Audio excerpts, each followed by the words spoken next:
What's up guys, this is Sunny back with another video, and today real quick I want to talk about Apple M1 chip.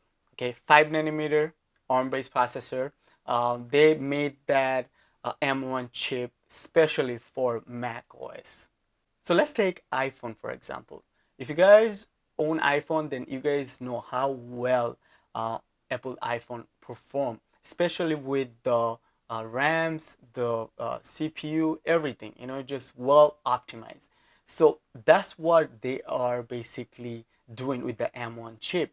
They wanted to make a chip specially for the macOS system. Okay, doesn't matter how good is the Intel CPU, but Intel CPU was never made for like Mac OS. It was made for Windows, Linux, Mac OS, everything mixed. Now they designed this M1 chip just for Mac OS. Okay, let that sink in. Apple M1 chip is based on ARM, and then also it's a 5 nanometer. Yes, 5 nanometer chip. Also 8 core. You have four regular cores for like regular taxing and stuff, and then you have four more performance core.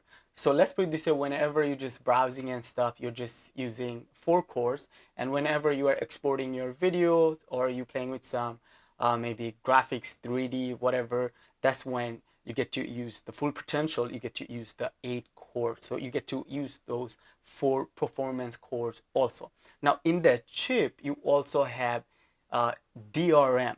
Okay, so they basically have the DRM RAM built in the chip. So imagine the latency. You already have the processor with the RAM built in, and then yes, they will use the DRM for graphics and also for the system memory, but you have everything in there. So let me just give you guys a quick specs rundown. So like I said, M1 chip is 5 nanometer. Then you have 8 CPU cores, and then you have 8 GPU cores, and then you have 16 core neural engine, 11 trillion operation per second. All right, then you have 16 billion transistor. Now let me tell you the real reason why I'm making this video right now. I just got off Mac Rumors website, and they just posted Apple MacBook Air Geekbench 5 benchmark, okay, score. MacBook Air single core score was 1600, and the multi-core score was 7000.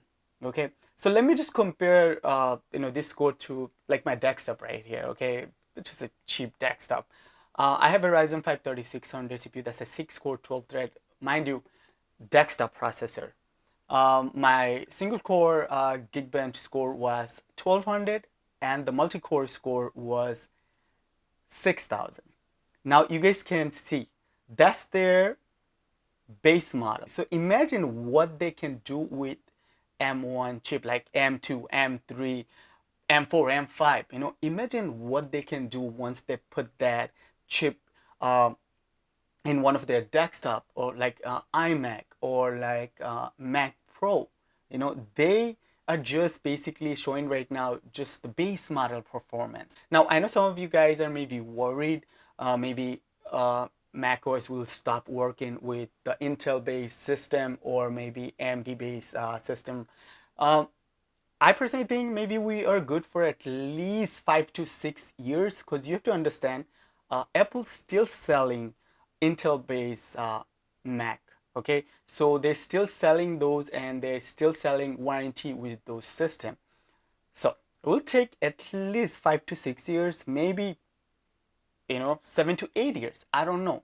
But if you are worried right now, I'll tell you, don't worry, because the worst thing will happen if your computer doesn't have macOS support. You can still install Windows and Linux, okay? But I'm telling you, you don't have to worry, okay? At this very moment, we are good, because Apple will still support Intel-based Mac computer. So guys, real quick, I just wanted to make this video and basically share with you guys my thoughts on the Apple M1 chip. Now I know a lot of you guys may be thinking the M1 chip comes with like max 16 gigs of memory. Now, like I told you guys, they optimize the M1 chip specially for macOS. So they exactly know what they're doing, all right? And I don't know. I was planning on maybe picking up Mac Mini for $699 just for testing purpose, because MacBook Air $999 way too expensive, and MacBook Pro for $1,299 still expensive. And the reason why I don't want to buy, because I don't really need like a real Mac, because I have my Hackintosh right here running perfectly fine. Now, if you guys want me to pick up like Mac Mini for $699 just for testing purpose, I'll be more than happy to pick up one for you guys. Like, think of us. We don't want to wait for Intel to release their 10 nanometer CPU or 7 nanometer CPU. We just jumped and we picked up the AMD processors, right? So Apple is $1 trillion company. They really don't have any time for waiting. They want to manufacture a new product and they want to release, and Intel taking their sweet time. So think about it. All right, guys, that should be it. Real quick, let me know what do you guys think, and leave your comments in the comment section, and see you guys next one.